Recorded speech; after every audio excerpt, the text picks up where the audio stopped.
Hi guys, since I filmed this video, the unfortunate events relating to George Floyd have unfolded in the US, and I wanted to contribute positively towards the Black Lives Matter movement, especially seeing as to how the foundations of my channel, as well as my passion for streetwear and sneakers, is born from Black youth culture. So what I've done is I've linked a really good resource down below in the description regarding different information about the Black Lives Matter movement. There are links to various funds that you can donate to, and more importantly, there are a lot of resources to educate ourselves. Because I believe that if we want to exact positive change in the long term, we really need to start educating ourselves properly. Within the education tab, there's also a link to a thread that's trying to combat misinformation, because there seems to be a lot of misinformation and conflicting information floating around on the internet, as well as from news sources nowadays.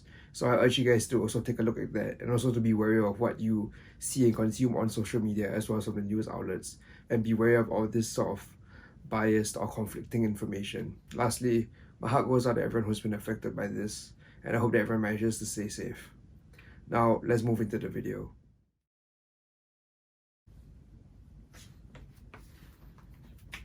Oh, hey guys! Yo, what is up you guys, and welcome back to my channel. I hope that wherever you are in the world, you're doing well and staying safe. If you're new here, my name is Richard, and every week I make videos about men's fashion, streetwear, and sneakers. Now in today's video, as you guys can tell from the title of the video, I'm starting a series where I showcase off my sneaker collection that I have behind me in all of my videos. Now the reason for this is twofold. One, a lot of my friends have requested for me to, show off my sneakers because they always know me as the guy who buys too many sneakers, wastes a lot of money on them. But the second reason why is because I mentioned in my second video on this channel that I wanted to clear out a lot of my sneakers in my collection because I just don't wear them anymore, and I just wanted to sell off a lot of them to get some extra cash this summer. So I figured, why not kill two birds with one stone? I can make videos for you guys to show off my sneaker collection, and I can also sort through all my sneakers to decide which ones I want to keep and which ones I want to sell. Now, I also decided to split up my collection into different videos so that there's a common theme to all of them, and so I can go a little bit more in-depth into each sneaker. And as you guys can tell from the title, today we're going to be looking at my Air Max 1 collection. Now, the reason why we're starting with my Air Max 1s is because I think the Air Max 1s are the most prominent sneakers in my sneaker collection, and that I have the most number of Air Max 1s out of all my other sneakers. And obviously, the Air Max 1 is my favorite sneaker.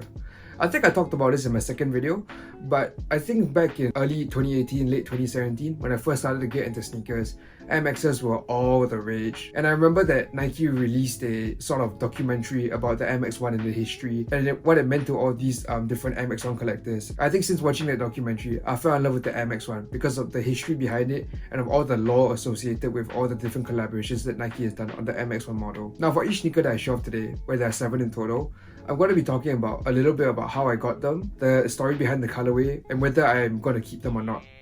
So before we actually jump into all of that, let's go into a brief history of the Air Max 1. So the Nike Air Max 1 first came out in 1987, and it was designed by the legendary Tinker Hatfield. Now, by this time in 1987, there were actually quite a few sneakers on the market with Nike's Air technology. Like, for example, the Nike Tailwind was the first sneaker to have this technology, and you see the Air Force 1 and the Air Jordan 1, they all had this Air technology embedded in the sole in them. But the Air Max 1 was the first Nike sneaker where the Air unit was actually visible. Now, the reason for this is because I think Nike wanted to make the Air unit bigger, but there wasn't really a way to have it still embedded and hidden within the sole because it was so big. So Tinker Hatfield came out with a revolutionary idea to make the Air unit visible, and he was inspired by the Pompidou Center in Paris. So for those of you guys who don't know what the Pompidou Center is, it's actually this building in Paris whereby its architecture is very unique, and that is because it's an inside-out building. So what does this mean? Every time you guys look at a building, it's normally like, nice clean walls on the outside, but the Pompidou Center is the opposite of it. Because, obviously in buildings, there are a lot of inner workings like wiring, plumbing, or the pipes. And on the Pompidou Center, this is all on display on the outside.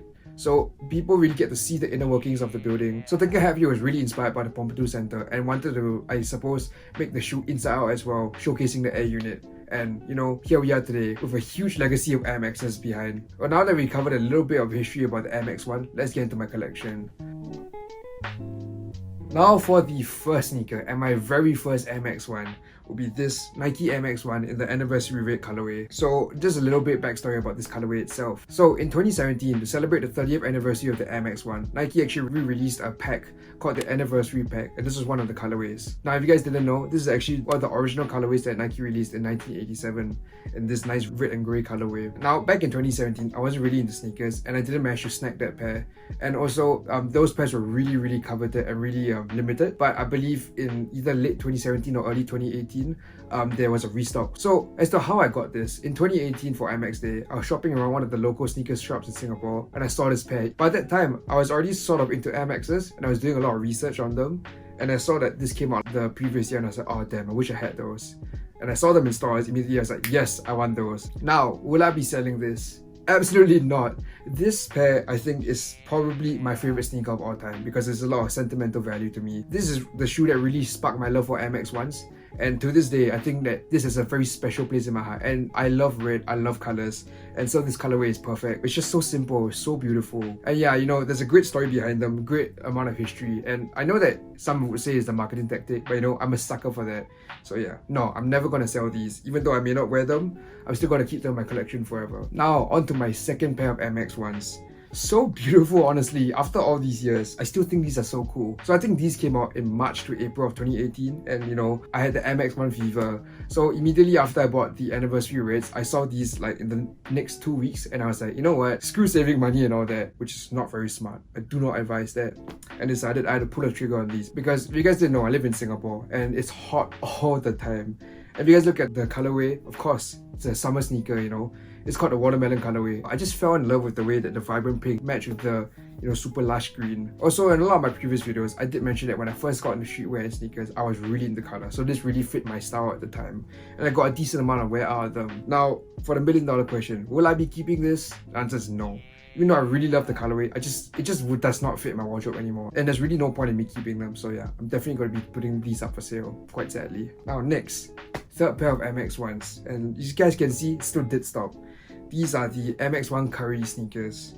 Now this was actually part of a pack of 3, and there was like the red curry and the yellow curry, and this I believe is called the dark curry colorway. So I did mention earlier, you know, I'm a sucker for MX1 history and all the lore that Nike always associates with his sneakers. And this colorway itself is actually a re-release of the same colorway that came out, I believe, in 2003. And that sneaker was also called the Curry colorway.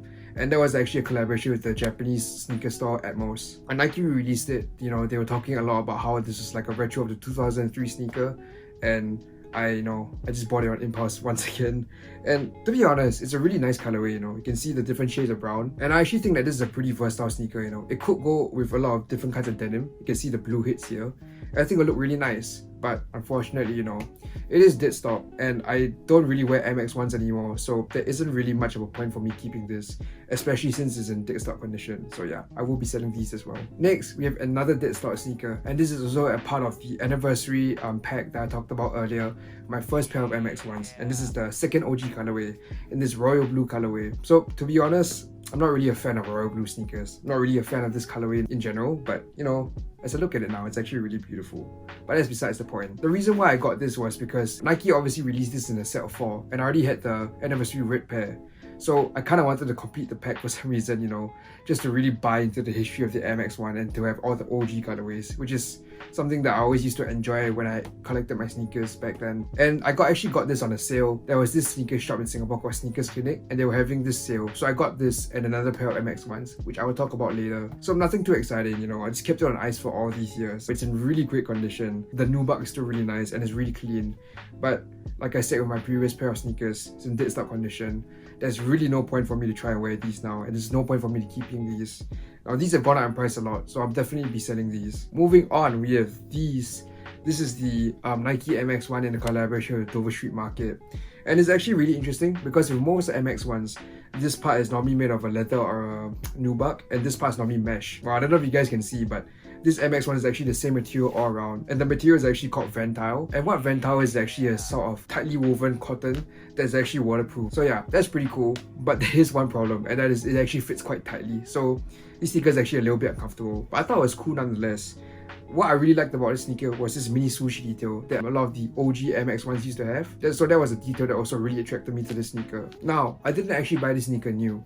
I think this sneaker came out around early 2018 and I bought it in the summer of 2018, I believe. So what happened was I was actually out with my friend who's now my girlfriend, and we came across this sort of pop-up that was selling a lot of different hyped items like these Air Maxes, you know, a lot of people were selling their sneakers, and I even saw one guy selling the Supreme Brick. So yeah, I just walked around and started browsing, and I noticed these pairs were on sale, and it was just nice, you know, my size. And the guy was selling it for an absolute steal because it didn't really fit him. So of course, being the impulsive guy I am, I snagged the opportunity and managed to pick these up for I think about 150 Singapore dollars, which is really really good. It's just a nice clean pair of Air Max ones, you know, all black, and it's a really good material because it rains a lot in Singapore, so obviously that's very useful. Now, will I be keeping these? I'm actually not too sure. I'm not sure it'll be worth selling because as you can look from the sole, it's in really worn condition, but I don't really know when I wear these. I think this should be good for a pair of beagers, especially because they're all black, so I can just get them dirty and I can wipe it off easily. Also because of the material that is used on the upper. So I really have to think about these. Second last sneaker, another dead stock pair. This is the Air Max 1 Pompidou Night version. Now you guys may remember me talking about Tinker Hatfield's inspiration for the design of the Air Max 1. That is the Pompidou Center in France. So this sneaker was part of a pack that came in 2 colorways. That was sort of a homage or a tribute to the Pompidou Center. So this is actually the night version. I'll put the day version up here. And the day version was the one that I originally wanted, but it was way more popular, so obviously I wasn't able to get it. So I saw these kind of sitting in a lot of online shops, and I guess I took it as a consolation prize and I bought it on impulse. It is a really nice sneaker and there are a lot of interesting details. I don't know if you guys can see it, but there's a lot of piping details around here, and there's this detail on the outsole. So what this detail is meant to represent is meant to represent all the inner workings that display on the Pompidou Center, because the Pompidou Center actually color codes the different kinds of pipes and air ducts that are on display there. So these are the colors that are used on the outside of the Pompidou Center, and I just thought it was really cool. It's actually a nice neutral colorway. The leather is really nice, but like with my other dead stock pairs, since it's in dead stock condition, I don't really see the point in trying to wear them, and I'm probably just going to try and sell these. But you know, it's a pretty cool sneaker, you know, nice clean colorway. So I hope that the new owner will be really happy and get good use out of this sneaker. Now on to the last pair of Air Max 1s in my collection, and that is this Air Max 1 in the Obsidian colorway. This sneaker is actually part of the Anniversary pack that I talked about earlier, where the OG red and the OG blue colorways are part of. I think that this was also released alongside the 2 colorways in 1987, so that's pretty cool. And this is definitely a lot more wearable than the other 2 colorways because it has these obsidian panels on it. And the reason why I got this was because I found it for a steal on Carousel, which is Singapore's version of Grilled or Depop. And this allowed me to be one step closer to completing the Anniversary pack, you know. I saw OG colorway, immediately I was like, yes, I want those. Now I got these in worn condition, and I also managed to get a fair bit of wear out of them as well. So I'm not too sure whether I'll sell these because, you know, I think they're so versatile and this could still provide some value in my collection. Maybe I should try to style Air Max 1s again. You know, actually, I'll probably make a video on how to style Air Max 1s for my next video, you know, just to challenge myself and see if there's a way to incorporate Air Max 1s into my new wardrobe. So subscribe down below if you want to see that.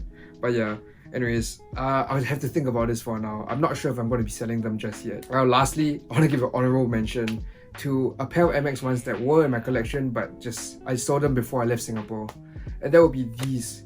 This is the Air Max 1 in the Master Colourway. So this colourway is actually pretty cool because it combined, I believe, 13 different colourways of the most legendary Air Max 1 collaborations. This is sort of like a grow level piece to me because it incorporated collaborations such as the Kid Robot colorway, the Chlorophylls, the Virotex, and a lot more other ones. But I actually got these on sale along with the Anniversary blue pair. So yeah, that was a steal. But before I left Singapore, I was actually running out of money. So I just looked at my collection and I was like, okay, what's the most valuable pair I own? And I actually sold this back to the sneaker store that I bought it from, and I made about $150 profit. So yeah, that was pretty cool. This sneaker will hold a special place in my heart. It was still dead stock because I couldn't really bring myself to wear such an expensive sneaker, but it was really cool to look at, and I'm glad that I was able to feel it and own it up close. And that brings us to the end of the video. If you guys are still watching, thank you so much for watching till the end. If you guys like the video, please do click the like button down below. It really helps out the channel. If you guys do want to see my how to style Air Max 1s video, make sure you hit the subscribe button down below. I'll see if I can make the video work. And also, if you guys didn't realize, I'm taking a bit of a different approach to this video. It was kind of unscripted. I was just going off the cuff and off the top of my head about the things I said. So I know it may seem a little bit messy. So I'd like to hear you guys' feedback in the comments down below. Anyways, until my next video, see you guys and peace out.